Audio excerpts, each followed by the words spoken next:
welcome you to our webinar series, Global Excellence in Heritage Interpretation, today hosted by Interpat MX in Mexico, our newest member organization. I want to thank TimeLooper and Agents of Discovery for their support of our translation service. And Spanish language translation can be reached by clicking on the interpretation button at the bottom of the screen, the little globe that's there, and you'll be able to hear it in Spanish. Today's webinar, visiting the ruins of an ancient Mexico City to renew our sense of hope and learn from the past. If you have any questions during the talk, please put them in the question box and we'll make sure that our speakers will answer that. And I will now pass the screen over to Antonella Jimenez, representing Interpat MX, to introduce our speaker today.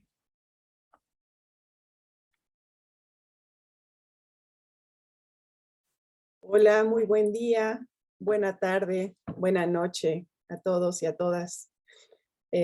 Muchas gracias por estar ahora con nosotros a nombre de Interpat MX, la Asociación Mexicana de Intérpretes del Patrimonio, que inició actividades apenas en 2019. Pues estamos muy contentos de estar con ustedes. Y para mí es un honor y un gusto verdaderamente presentar al doctor Manuel Gándara Vázquez, quien es nuestro ponente del día de hoy. Él es presidente de Interpat MX y bueno, tiene una trayectoria muy larga, muy vasta. Él es doctor en diseño y nuevas tecnologías por la Universidad Autónoma, la UAM, y doctor en antropología en la Escuela Nacional de Antropología e Historia, con estudios doctorales en antropología y filosofía de la ciencia en la Universidad de Michigan. Investigador de tiempo completo en el Instituto Nacional de Antropología en México desde 1972. Arqueólogo de formación original, ha escrito artículos y libros sobre teoría arqueológica, epistemología, metodología de las ciencias sociales e interacción humano-computadora, y sobre todo, por supuesto, en interpretación del patrimonio cultural y arqueológico en específico. Él ha desarrollado más de 3 docenas de programas interactivos multimedia para museos, fue director de la Escuela Nacional de Antropología e Historia y el Centro de Tecnología y Medios Educativos de la Secretaría de Educación Pública. Adaptó la estrategia de la interpretación al contexto latinoamericano, llamándola divulgación significativa, aplicada en exposiciones y sitios arqueológicos y en el diseño conceptual de 3 museos. Ha sido asesor de proyectos nacionales en cuestiones de usabilidad y divulgación, becario Fulbright y del Consejo Nacional de Ciencia y Tecnología en México. Recibió el premio al académico distinguido en la Universidad de Nueva Inglaterra en Australia. Es miembro del Sistema Nacional de Investigadores del Consejo Nacional de Ciencia y Tecnología y ahora es profesor de estudios de posgrado en estudios y prácticas museales de la Escuela Nacional de Conservación, Restauración y Museografía del Instituto Nacional de Antropología e Historia. Los invito también a que sigan su nutrida producción académica en academia.edu. Muchísimas gracias, Manuel, y ahora te escuchamos en tu presentación. Muchas gracias, Tony. Muchas gracias, Chuck. Muchas gracias al comité de los webinarios GAJI que nos dan esta oportunidad de presentarnos aquí hoy. I would speak in English, but my accent is so thick that you could cut it with a knife. Pero afortunadamente tenemos aquí a Carlos, que Carlos puede hacer un trabajo extraordinario si es que logra seguirme la velocidad a la que hablo. Entonces, mucha suerte con eso, Carlos. Muchas gracias. Pues vamos a empezar. Déjenme compartir la pantalla. Ok.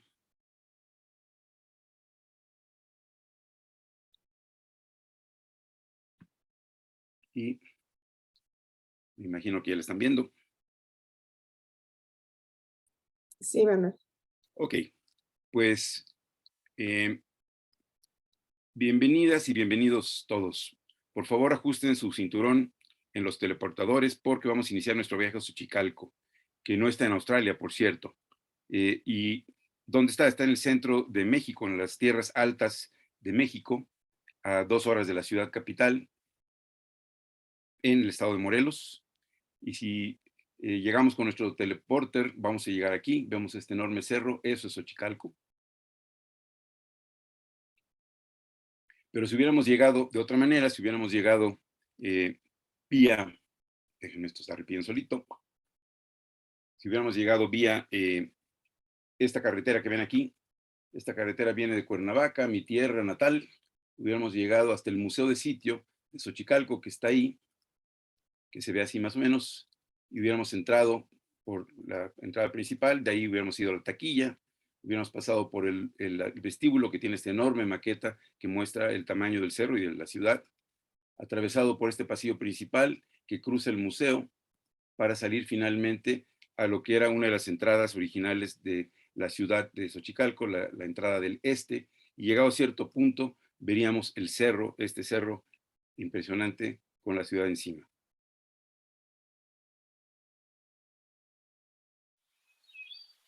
¿Te imaginas este cerro en llamas?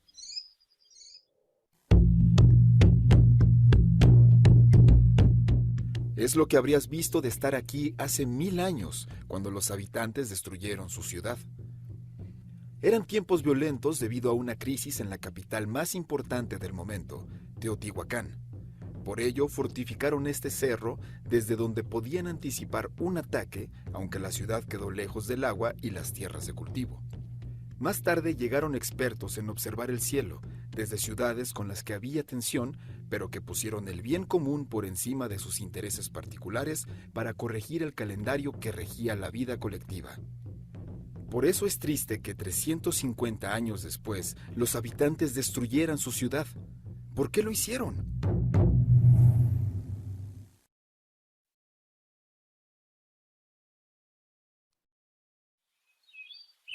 ¿Ya le gustó? ¿Quiere volver a salir? No lo vamos a dejar. Bueno, realmente eran tiempos violentos debido a que la poderosa y rica ciudad de Teotihuacán había entrado en crisis. Embates desde el exterior de gente venida desde el occidente del país se combinaron con problemas internos. Partes de la ciudad fueron incendiadas y todo indica que el incendio fue mayor que lo originalmente se pensaba. Esto sucedió, seguramente han visto la pirámide del Sol de Teotihuacán, es emblemática, pero entonces decía yo que ciudades que antes estaban en la esfera política o económica de Teotihuacán tuvieron ahora la oportunidad de tomar mayor control regional e incluso competir entre sí. Esto creó un ambiente de tensión que, combinado con la amenaza potencial de nuevos ataques, llevó a que varias ciudades se ubicaran en posiciones estratégicas. Por ejemplo, este es Tajín, que se puso en un valle muy estrecho que tiene una sola entrada, rodeada de cerros, y otros, la mayoría, que optaron por subirse a cerros, como este lugar que se llama Xochitecalcacastla en Tlaxcala, y por supuesto el propio Xochicalco. Este es el cerro, lo ven una vez más y ahora lo verán de otra manera diferente.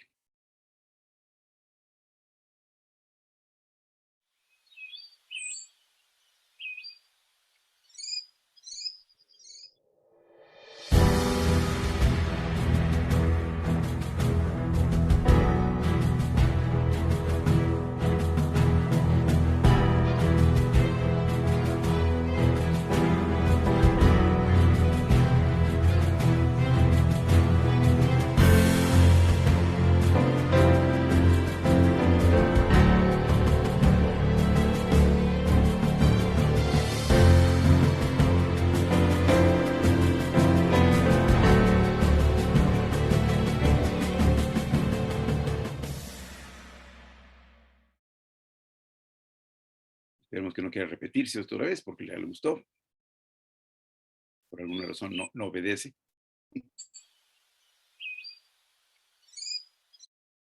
Ya te vimos una vez, amigo. Ya te vimos una vez. No, dice que quiere seguir. Vamos a ver qué hacemos. Puesto que ya lo hemos visto más de una vez. Finalmente. Ok. En este plano ustedes pueden ver la distribución del sitio y cómo los xochicalcas habían moldeado este cerro. Por ejemplo, esta área que estoy mostrando aquí con rojo era una barranca y ellos la rellenaron. La rellenaron precisamente para poder conectar esas dos partes del sitio. Todavía si nos vamos más al sur, hacia esta área, lo que vamos a observar es que era una ciudad fortificada. Tenía un foso y tenía bastiones que vigilaban la entrada de lo que era el sur de la ciudad, y fuera de las murallas muy probablemente era donde vivía la gente común. Estos son los muros, que eran realmente altos. Estamos hablando de una ciudad fortificada. Esta es la pirámide más alta de la ciudad, dedicada al dios de la lluvia. Para darle tal tamaño y volumen, aprovecharon una ladera de cerro, de cuyo frente recortaron para darle la forma de templo. Dicho de otra manera, no es realmente una construcción, sino solo una adaptación, un modelado de la propia ladera, a la que añadieron la parte superior, esta de aquí, más alta, que es de donde oficiaban los sacerdotes.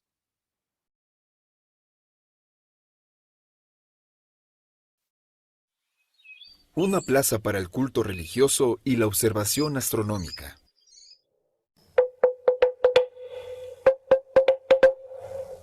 En la plaza que ves abajo, se reunían los habitantes frente al templo más grande encontrado hasta ahora en la ciudad.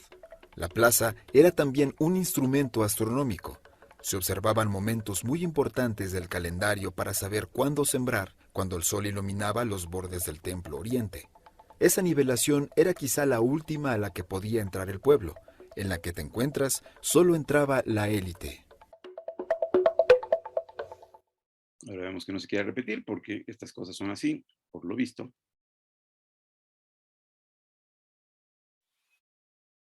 Ok, pues el calendario era crucial no solo para la agricultura, sino para la vida entera en el México antiguo. Determinaba cuándo casarse, cuándo ir a la guerra, cuándo celebrar los más importantes ritos religiosos e incluso el destino o la fortuna de las personas, una especie de horóscopo también. Xochicalco tenía entonces un particular interés en el registro del paso del tiempo. Eran muy importantes para esta sociedad. Al centro de esta plaza hay una pequeña construcción sobre la que se desplanta una piedra casi rectangular a la que llamamos estela. Ahora la van a ver.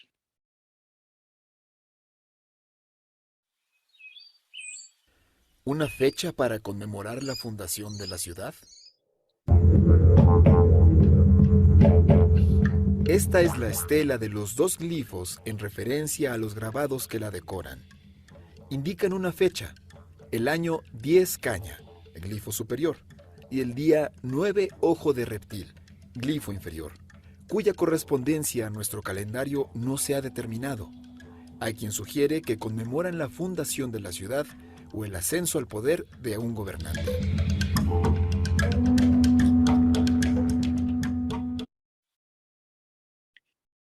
Los habitantes de Xochicalco dependían del maíz que cultivaban a 6 kilómetros de la ciudad. Complementaba su agricultura, su economía, la recolección, la caza y la producción de artesanías. Las distancias a las tierras de cultivo hacían las cosas más difíciles y hacían que el transporte y el almacenamiento del grano que se comía fuera difícil de conseguir, porque estamos hablando de que hay más de 100 metros en el punto más alto de la ciudad en relación al punto más bajo. Vivir en la cima de un cerro también tenía dificultades en cuanto al abastecimiento de agua. No hay manantiales en la ciudad, así que había que subir el agua en grandes cántaros desde un río cercano. Como en el México antiguo no se usó ni la rueda ni los animales de tiro, era la gente del pueblo la que hacía ese esfuerzo día tras día, mes tras mes y año tras año.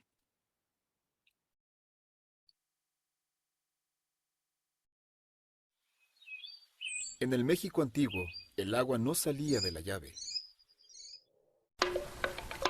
Dotar de agua a la ciudad requería de subirla con cántaros desde el río a considerable distancia, así como de recolectar la lluvia en depósitos como esta cisterna. También se usaron grandes ollas de hasta 1 metro de alto que puedes ver en el museo. Desde las cisternas, el agua se distribuía mediante canales al resto de la ciudad. La constante sequía hizo del agua un elemento muy preciado en la ciudad.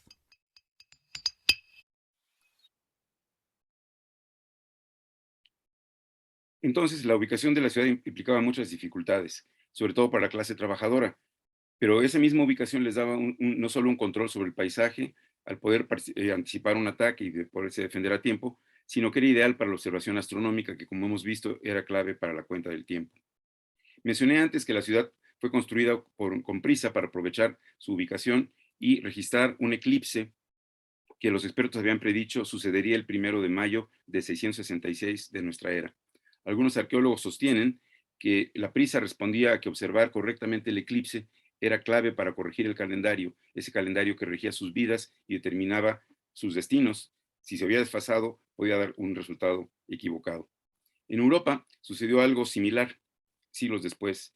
En 1582, el Papa Gregorio decimotercero, perdón, propuso sustituir el calendario llamado juliano, al que ya se había desfasado por el día adicional que ocurre cada año bisiesto y que se empeoraba porque había un error en el cálculo de la duración real del año solar.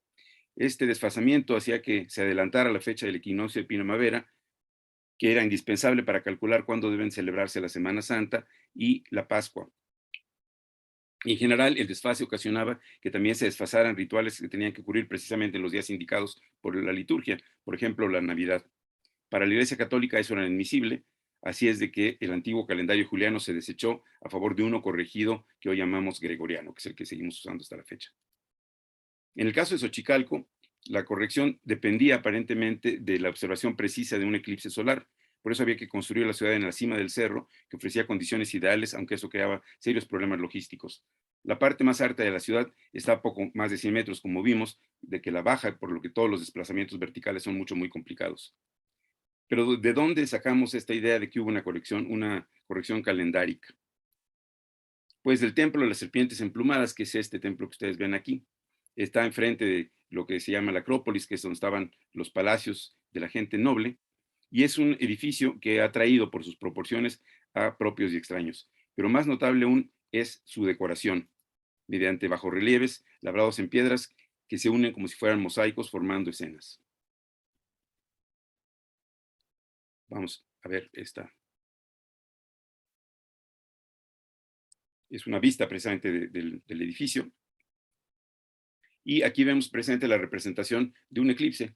En esta época, y que luego se hizo también con los aztecas, los eclipses se representaban como un monstruo de la tierra comiéndose al sol. Hoy sabemos que no es exactamente la cosa así, pero en esta pirámide que se llama la pirámide de las serpientes emplumadas, queda la evidencia, y no nada más en algún lado, sino que está en todas las fachadas, vemos la evidencia de este monstruo de la tierra comiéndose al sol, perdón. Pero el motivo más característico del templo y el que le da su característica más importante, su nombre inclusive, son las serpientes que ustedes ven aquí, serpientes emplumadas que representan a un dios, el dios Quetzalcóatl, y entre ellas aparecen personajes que curiosamente están vestidos, ataviados lujosamente al estilo de otras regiones del México antiguo. Esto ha llevado entonces a que se haya propuesto, sobre todo porque hay gente que parecería maya, ¿no?, cuya cultura era una cultura muy avanzada en términos de matemáticas y de calendario, que estos señores son señores mayas. Es muy probable que no sean mayas, sino que sean de un lugar mucho más cercano, que ya vimos hace un momentito, que es Cacasla, en Tlaxcala.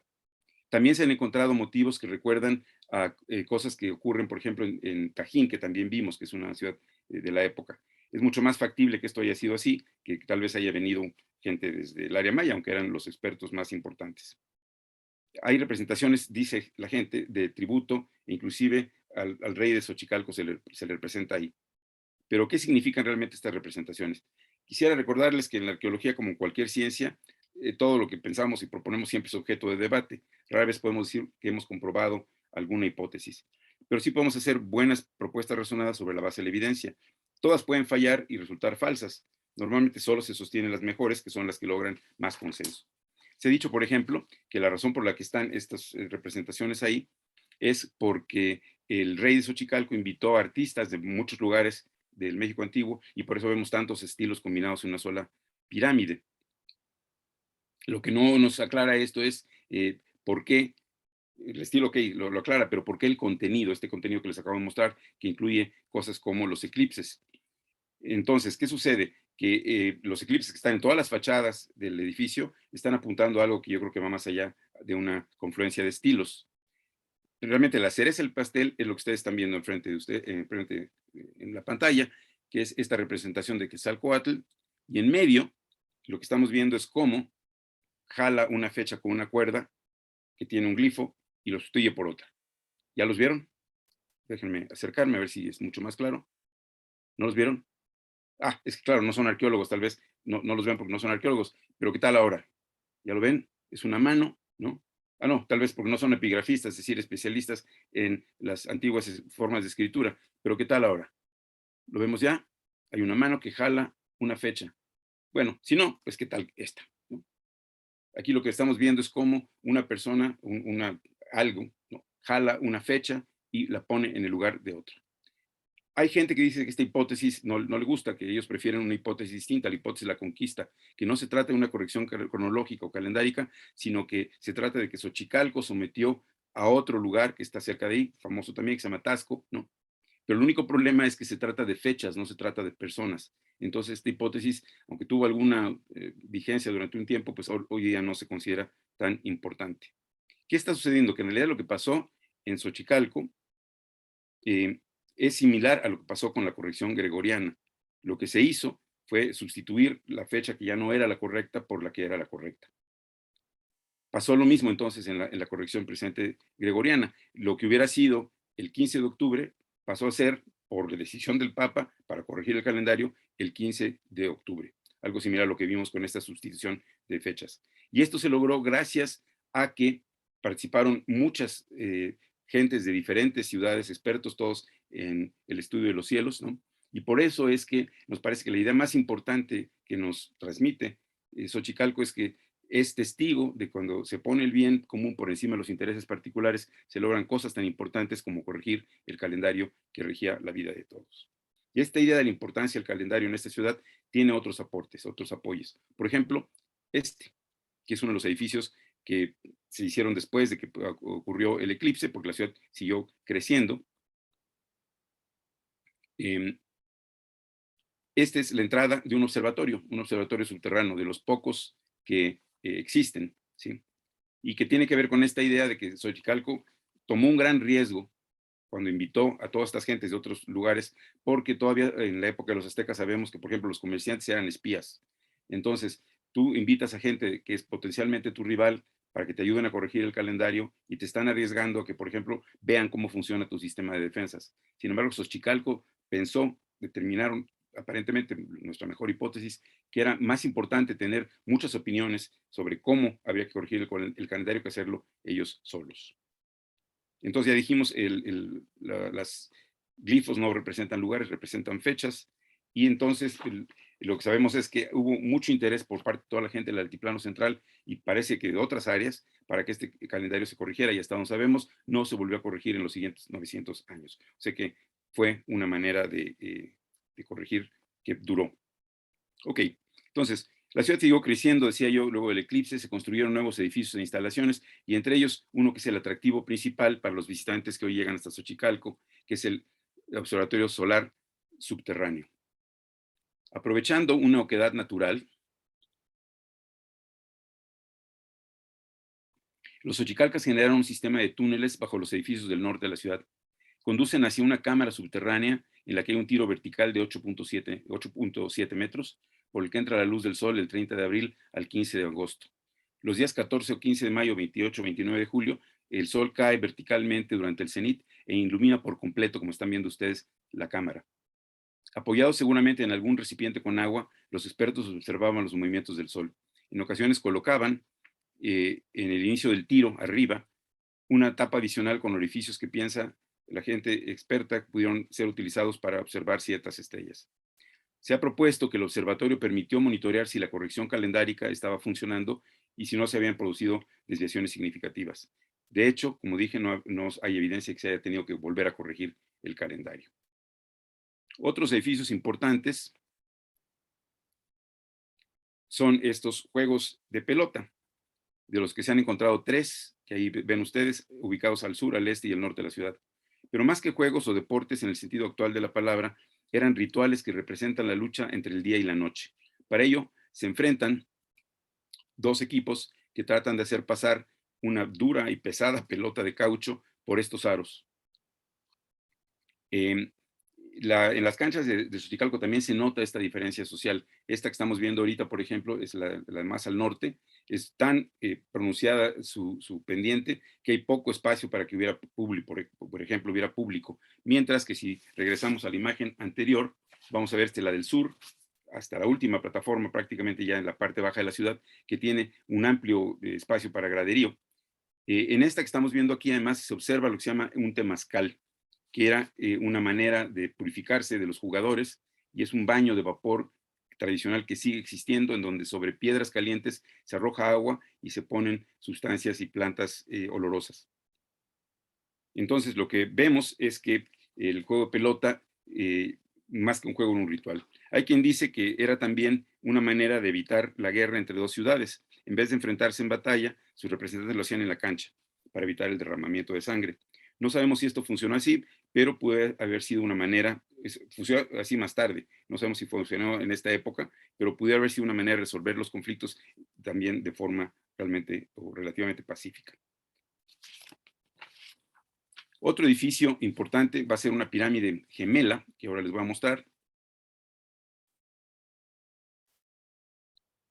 Ven aquí la pirámide del lado en estas dos imágenes. Esta es la pirámide de las serpientes emplumadas y poco tiempo después se crea esta segunda pirámide que llaman pirámide gemela, que indica uno de los dos eventos que impactarían más tarde la vida de la ciudad. El rey de Xochicalco, quien gobernó la ciudad por años, tuvo que compartir el trono con alguien más, posiblemente su hermano. El resultado fue un gobierno dual evidenciado en este templo gemelo, al que se hizo gemelo el de las serpientes emplumadas, construido con materiales y técnicas quizá de menor calidad, porque no ha sobrevivido bien. Si lo viéramos hoy día en el sitio, está prácticamente deshecho. Al mismo tiempo, quien hizo ese nuevo templo borró, puso estuco a todas las inscripciones estas que les mostré, como si quisieran borrar la historia que cuentan de la corrección calendárica y el encuentro pacífico entre las culturas. Hay quien postula que tal vez era también relacionado a un cambio religioso. En cualquier caso, el conflicto parece haber dividido a la sociedad y aumentó la tensión interna. Un segundo edificio que apoya la idea de que había dos gobernantes es este que están viendo en la segunda mitad de la lámina, en donde vemos a los dos gobernantes en unas estelas que ahora están en el Museo Nacional de Antropología e Historia, pero que estaban en este edificio que vemos atrás, el edificio de las tres estelas, y que muestran que había dos personas gobernando. Desde este punto, podríamos ver hacia abajo un lago que era un lago natural y ahora es una presa,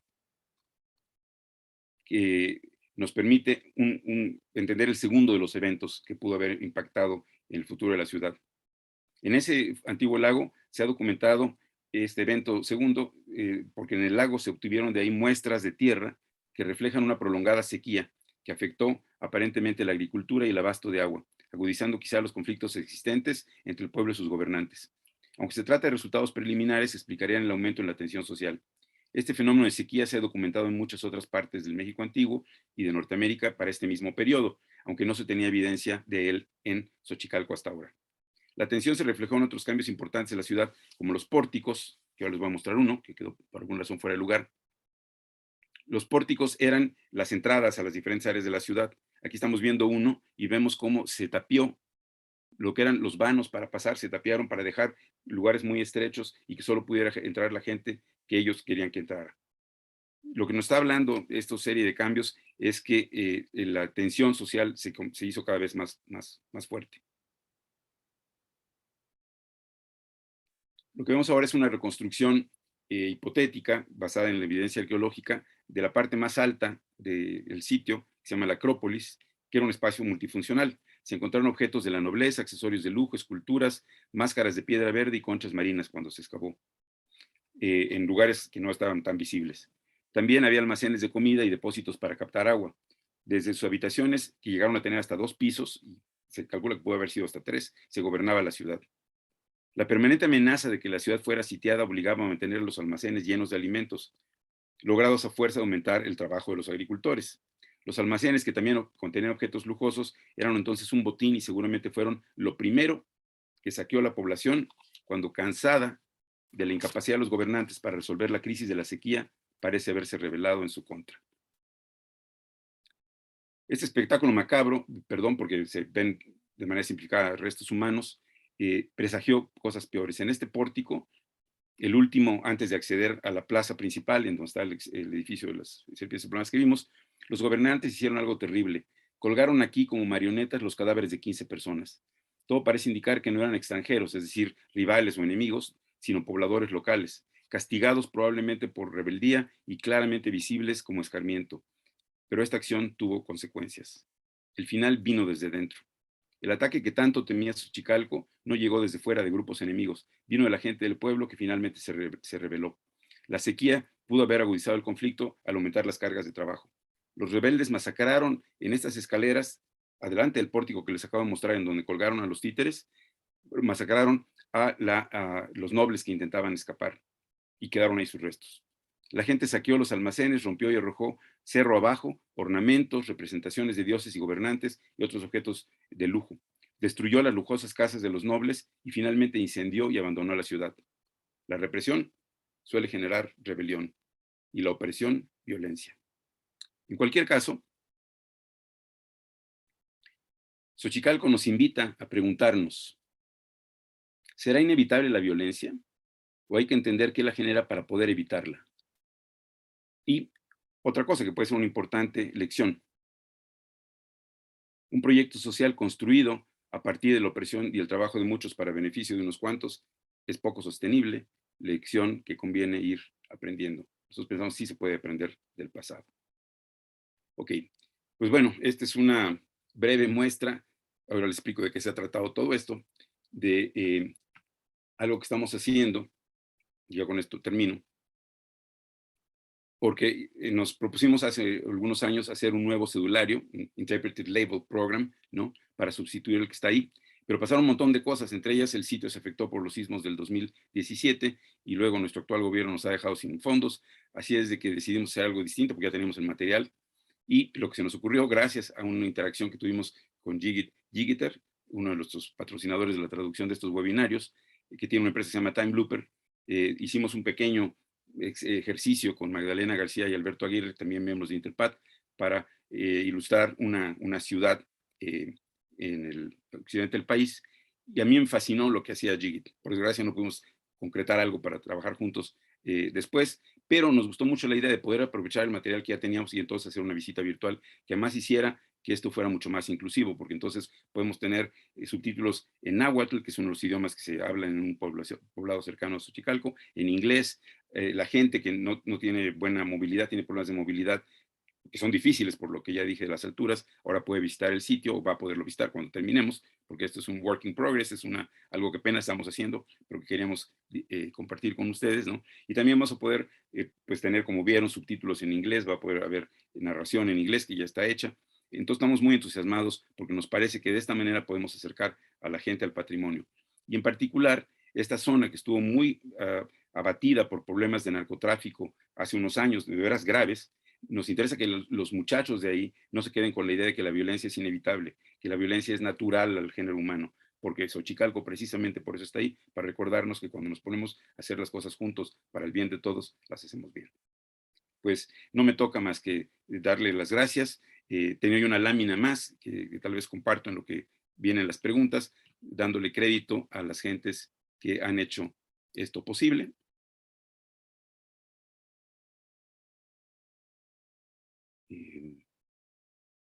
Segundito.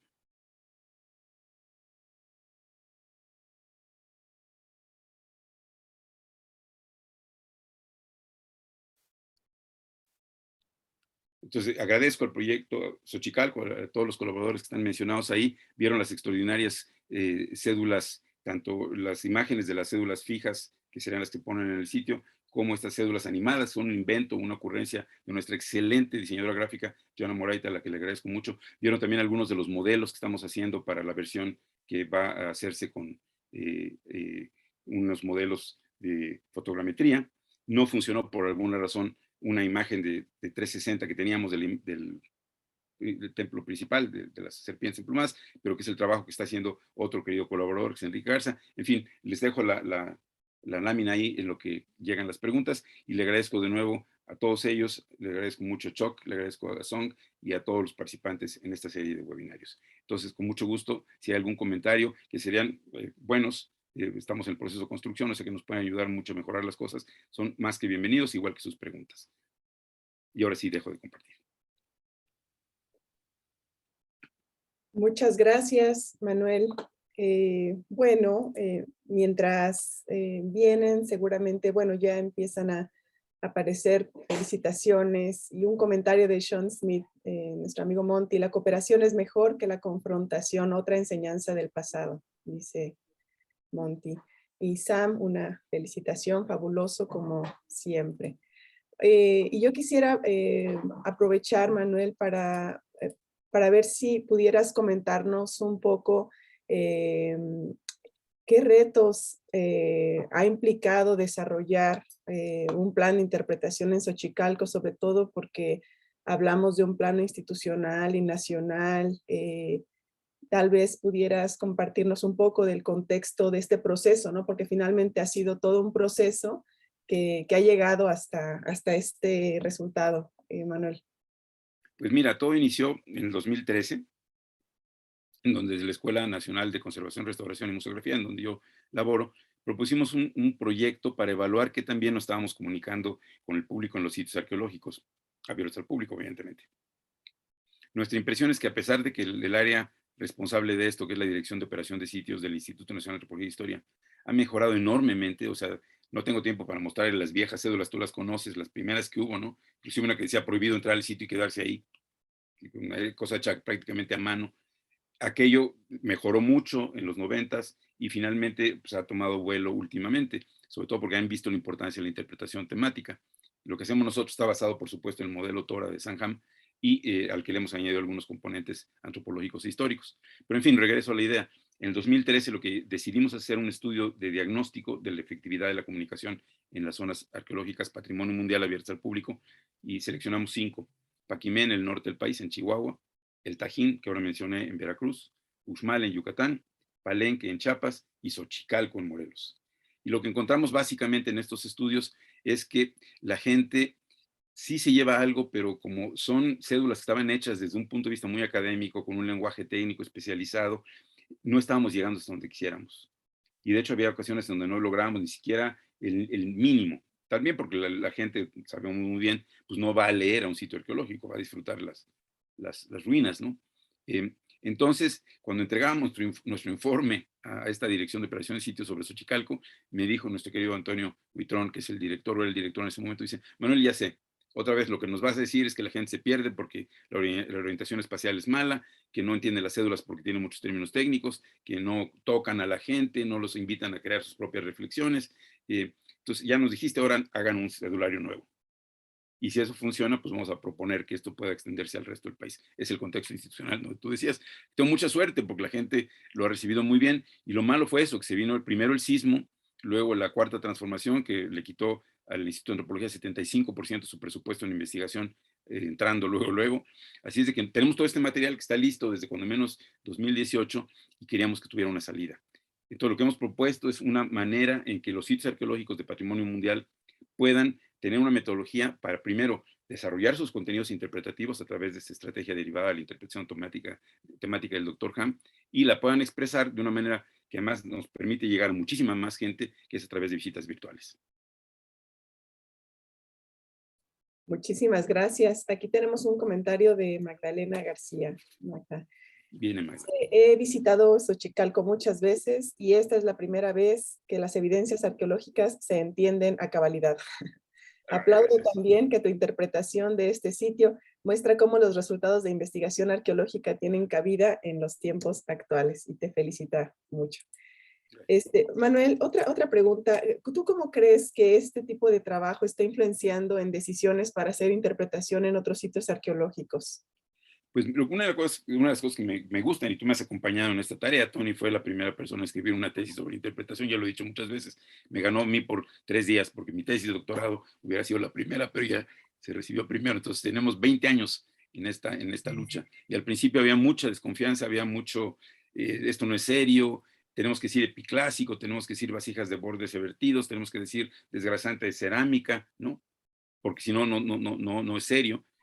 Nuestros colegas como que tenían mucha reticencia, y ahora lo que estoy viendo, y en particular ahora que estemos contado lo que estamos haciendo, que hay mucho interés, Tony, me da mucho gusto porque la gente dice que podemos hacerlo sin pérdida de rigor, sin pérdida de seriedad, ¿no? Pero atendiendo a las características que Sam nos ha mostrado una y otra vez de cómo es la gente, cómo es nuestro aparato cognitivo, cómo nuestro afecto, nuestra emoción, ¿no? Sabemos hoy día que no es la cantidad de información que tienes sobre el patrimonio la que te hace que te enamores de él. Tiene que haber una conexión personal, emocional y racional, que es lo que la interpretación busca hacer. Entonces creo que estamos ganando la batalla y pues lo que espero es que este proyecto pueda llegar a buen término y se pudiera generalizar en otros sitios. Gracias, Manuel. Parece alguien de aquí con el técnico con el chat en algunas personas. Aquí dice para Manuel de Chac. Si la gente tiene registros escritos como arqueólogo, ¿cómo puedes juntar los detalles de un área si es solamente a través del registro arqueológico? Ese es en realidad el reto más fuerte. Aquí tenemos la fortuna de que la escritura, ya no me metí en eso en detalle, pero la escritura de Xochicalco parece ser heredera del primer intento de escritura que hubo en el centro de México, que es el teotihuacano, y es la base, que eso creo que no hay duda ya, del sistema de escritura náhuatl. Pero ¿qué hacemos cuando no hay esa escritura? Pues muchas de las cosas que les mostré en realidad no dependen de registros como tales escritos muy detallados. Esta idea, por ejemplo, de los títeres, estas personas que mataron y colgaron, es evidencia arqueológica plenísima. No hay otra explicación posible, porque además están los restos de cómo estaban colgados, cayeron, algunos todavía semiarticulados. Es la inferencia arqueológica clásica. Dependemos de la distribución de los objetos en una matriz de suelo y sus relaciones en unos con otros. Cuando tenemos registros escritos ya tan abundantes como los mexicas, hay un reto adicional, que es saber cuánto de eso que está dicho en las fuentes pues es realmente de veras, ¿no? Porque hay otras cosas que son también pues, o ideas de los gobernantes o cuestiones que tienen que ver con expresiones de la propia cultura de la época. Pero en el caso de Xochicalco tenemos la fortuna de que en este proyecto maravilloso llevado a cabo por Norberto González y Silvia Garza, se recuperó información muy buena con las técnicas de la época. Obviamente hoy haríamos cosas seguramente mucho más sofisticadas, porque así es la arqueología todo el tiempo, ¿no? Pero en efecto, el reto es entrarle donde no hay fuentes. Claro, totalmente. Manuel, otra pregunta. Si tú, bueno, tenía una pregunta aquí en el tintero, pero me voy a ir por otra de nuestra amiga Tesi, Teresa Menchelli. Dice, estos videos y narraciones cortas, además de estar en el modelo de visita, podrían adaptarse a redes sociales como TikTok y si la normativa de Lina lo permite, que yo creo que esta pregunta se podría complementar con el tema de medios de comunicación en general que están previstos y sobre todo el tipo de audiencias a los cuales se está pensando atender cuando menos en etapas, ¿no? Este plan. Pues la idea es que este material sea multifuncional, ¿no? La idea de la visita, que ya no entré en detalles, estamos explorando ahorita dos posibilidades. Una que es a través de modelos fotogramétricos y que entonces el doctor Dueñas, Manuel Dueñas, lo que va a hacer es utilizar una plataforma de juego que se llama Unity para hacer una guía, una visita que sea más que guiada libre. Tú vas a ir descubriendo cosas en el sitio, esa es una de las variantes. La segunda es a través de panoramas 360, como el que nada más alcancé a presentar, el que estaba dentro del observatorio, porque el otro por alguna razón no jaló, y estoy de todas maneras dándome por bien servido, porque si hubieran visto cómo estaba mi red anoche, las cosas salieron bien. Estoy muy nervioso porque ayer me dio muchas dificultades. Pero ¿qué pasa cuando haces estas cosas, Tony? Que pueden salir por Facebook, pueden salir por TikTok, pueden salir por tú dime en dónde, y hay salidas. Y las salidas para el público que más nos interesa hoy día, que es el público joven. Digo, no le hacemos feo a la gente como yo, de mi generación y todavía para arriba, pero nos parece que la defensa del patrimonio va a recaer en manos de la gente más joven. Entonces, me parece que estos medios se prestan para una utilización múltiple, ¿no? Claro, como dice muy bien Tesi, siempre y cuando las normativas oficiales lo permitan, porque parece ser que para muchas cosas hay que pedirle permiso al presidente de la República. Pero yo no creo que se niegue. Es nuestro vínculo institucional. Los invitamos a que plasmen comentarios por ahí en el chat. Y bueno, y entre tanto, no sé, hay otra cosa que igual aprovechando, ¿no? Que estás como presentando el panorama general. Hay una vertiente en donde se refiere que, bueno, el tipo de orientación que tú académicamente tienes sobre Xochicalco, evidentemente es algo que está ahí incidiendo, ¿no? En la forma de presentar el sitio. Tú no sé, en estos diálogos que has tenido con otras personas, investigadores, investigadoras en Xochicalco, ¿hay otras opciones de valores? Porque aquí estás presentando, por ejemplo, la esperanza y el futuro. No sé si hay otras que se podrían explorar en el mismo sitio. De hecho, una que era popular era un exdirector del Instituto de Antropología, que no es arqueólogo, pero se dio el derecho, por supuesto lo tiene, a hacer su propia interpretación. Y él decía que esta corrección calendárica es más bien una conquista de Xochicalco. Yo no podía imaginar un diálogo con él. ¿Y por qué lo hicieron? Pues para aumentar su poder, ¿no? ¿Y por qué querían aumentar su poder? Porque la élite quería seguir teniendo muchos privilegios. ¿Y por qué quería, no? Y así la vas preguntando, y llega un momento y dice, porque así es la humanidad. Boom. Entonces, si la humanidad está siempre buscando explotar al otro y hacerlo pasar un mal rato, pues entonces no habría lo que sabemos de 70,000 años de una sociedad sin clases sociales, por ejemplo, en Australia. Entonces, yo dudo que eso sea una característica inherentemente humana. Y no es un resultado de la investigación científica, es el punto de partida de muchos de estos autores, ¿no? O sea, Xochicalco es muy padre, es excelente si logra conquistar a otros. ¿Qué cosa le estamos haciendo a la gente? Sobre todo cuando la evidencia es abrumadora de que cuando menos una vez en la vida. Hemos hecho muchas tonterías los humanos, pero cuando menos una vez en la vida hicimos algo bien. Algo bien que inclusive 900 años después seguía funcionando. Entonces yo creo que lo que nos lleva a reflexionar, que ya es otro elemento, que no sé si la interpretación temática original esté tan cómoda con él, ¿no? Que es el asunto de que interpretar el patrimonio tiene siempre una consecuencia política y tiene un punto de vista político. Yo sé que a algunos de mis compañeros intérpretes esto tal vez no les guste tanto, porque tampoco se trata de que vamos a hacer propaganda, ¿no? Interpredogma le llamaba nuestro buen amigo Larsen. Pero yo creo que sí tenemos que tener claros de qué es lo que estamos reflejando, porque pensamos que es una evidencia científica, ¿no? Es que a la gente le gusta el poder, bueno, y sí, ¿por qué le gusta el poder y por qué le gustan los privilegios, ¿no? 70,000 años de sociedades igualitarias, entre comillas, no eran exactamente igualitarias porque había una importantísima diferencia de poder de género y de edad, pero pues nunca hubo clases sociales en Australia, tú has estado en Australia, yo también, y por eso lo escogí para poner el inicio de mi viaje, aunque no dije mate, pero me imagino que Carlos lo va a haber recuperado. Muchas gracias, Carlos. Eh, Hay evidencia de muchos lados del mundo para decir que no hay tal cosa como la naturaleza humana, ¿no? Y sobre todo una naturaleza humana negativa. Entonces yo creo que hay que, ante los pesimistas, decir principio de esperanza, porque inclusive lo que hemos hecho mal lo podemos mejorar. Totalmente. Gracias, Manuel. Yo creo que también encuentro ahorita una oportunidad para conversar un poco acerca de, bueno, tú has tenido toda has fomentado la interpretación en México desde hace ya un buen rato, ¿no? Digamos, introdujiste la estrategia, sobre todo en el ámbito de la arqueología, de la historia, ahorita en museos, y tienes evidentemente un panorama muy, pues, con mucha experiencia de cuáles son los contrastes que ves en dos sentidos, ¿no? Un sentido puede ser a nivel de otros países de Latinoamérica, si tú piensas que tenemos algo en común y si tú piensas que tenemos, ¿cuál sería como esta cualidad que tú ves más fortalecida o en la cual más se ha centrado la interpretación en México y también con respecto a los colegas que nos escuchan, ¿no? Más en el ámbito anglosajón. ¿Cómo encuentras tú? Porque evidentemente este ejemplo que tú nos muestras realmente yo lo ubico como una escuela, ¿no?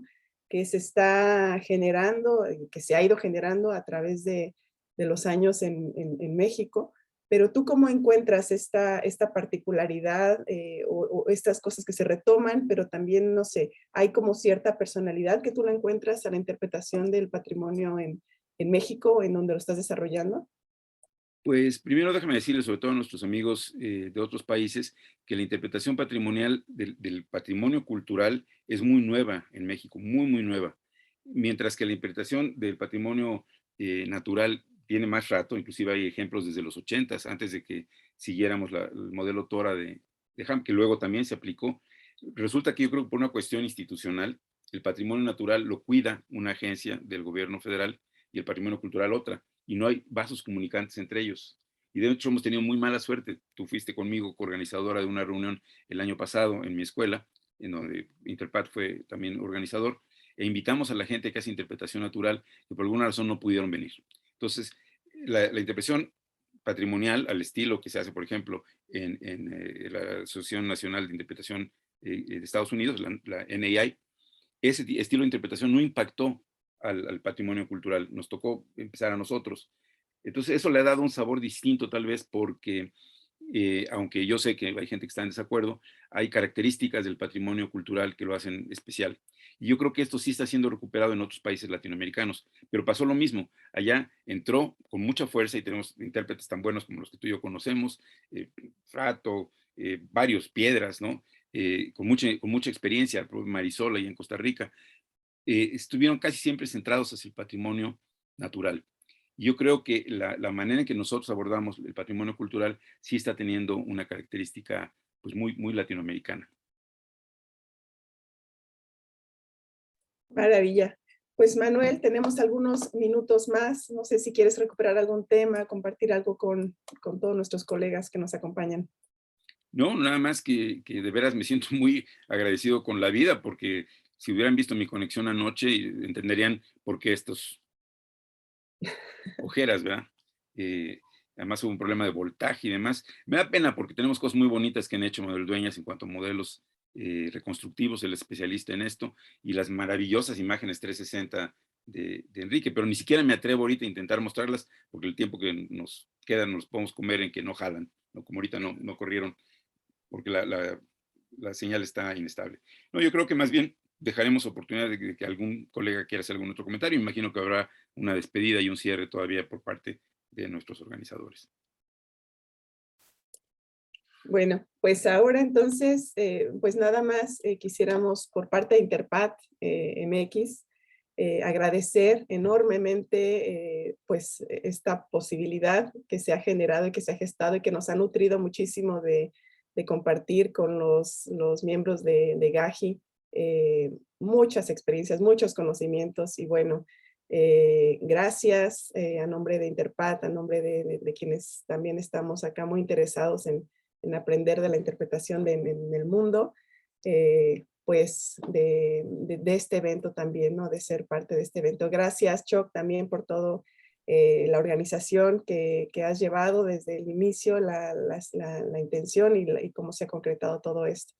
Y por parte nuestra, Manuel, no sé si quieres decir unas últimas palabras, si no ya le damos el micrófono. Solamente agradecer, como tú acabas de decir, agradecerle a Choc, agradecerle a Song del NAI, porque esta experiencia está siendo para nosotros, no tienen ustedes idea cuán iluminadora.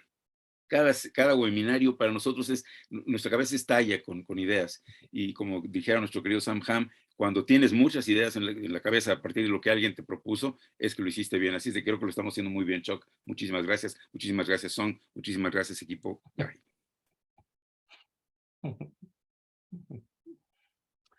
Well, thank you, Manuel and Tony, and for our interpreter, Carlos.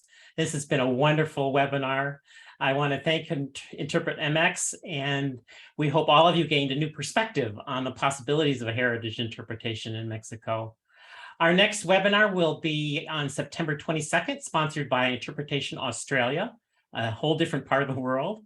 And I would encourage you to see your association's website for more information to register. And again, thank you to Time Looper and Agents of Discovery for sponsoring our language interpretation services for today. And in closing, I want to remind you that interpretation is a seed, not a tree. So let's plant some more seeds. Thank you for joining us.